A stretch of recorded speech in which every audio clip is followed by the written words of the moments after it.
few players will be under more pressure to perform in the Champions League final than Mohamed Salah, but I know he isn't fazed one bit. The magnitude of Salah's rise in the game this season can be summed up by the fact that Liverpool's clash with Real Madrid and Kiev is being billed in many quarters as Salah versus Cristiano Ronaldo. To some, that could be quite daunting. Ronaldo is one of the greatest players in history and has a record of scoring in major games, which shows he's one for the big occasion. But trust me, Salah is ready to go toe-to-toe.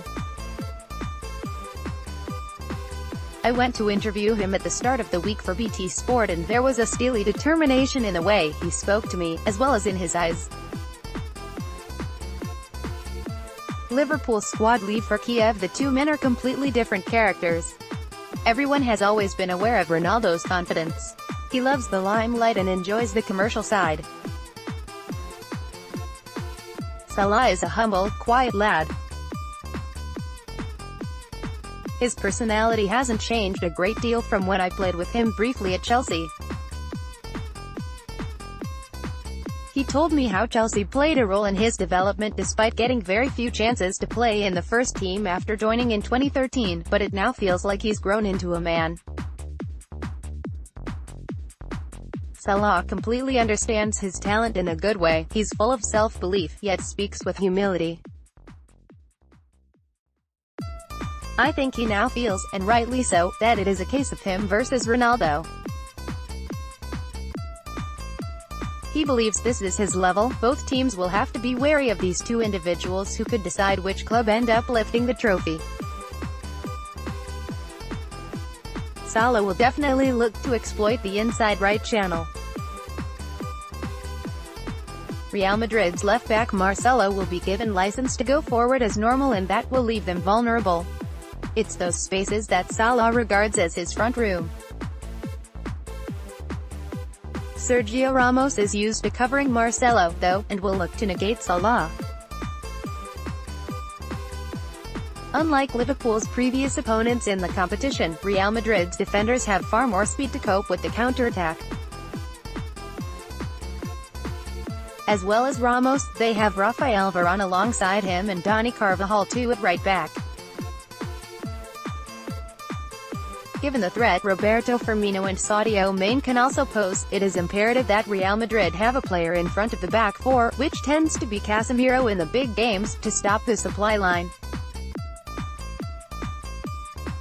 Ronaldo has found the net 18 times in 25 finals, so Liverpool will have to be on their guard too. You expect him to turn up in these big games, he always affects them. Yes, he's had a bit of a dip this season, that's natural. What's not natural is how few dips he's had over the years. You can go on about Ronaldo forever, his all-round ability is fantastic. Big game player, Ronaldo has scored 18 in 25 finals. AFP, Getty Images. Liverpool can't afford to switch off for a second. These days he can be quiet for periods, yet he's always waiting for that bit of freedom, that mistake. One of the big differences between the two sides is the lack of experience playing in the European Cup final. This is the fourth time in the last 5 years that Real Madrid have got here, and, of course, they won it in 2014, 2016 and 2017. None of the Liverpool squad have reached this stage here before, but I don't think that will be an issue. There is something to be said for the freshness in Liverpool and how they have exploded in the Champions League.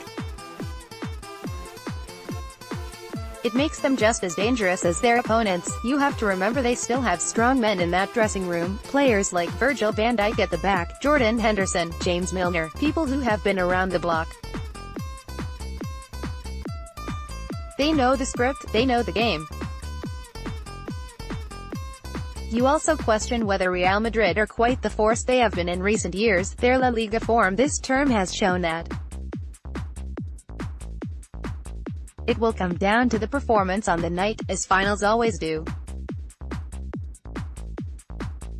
BT Sport is where the best go head-to-head, bringing you live coverage of the Premier League, UEFA Champions League and Europa League, Aviva Premiership, European Champions Cup and Challenge Cup, boxing, UFC and MotoGP.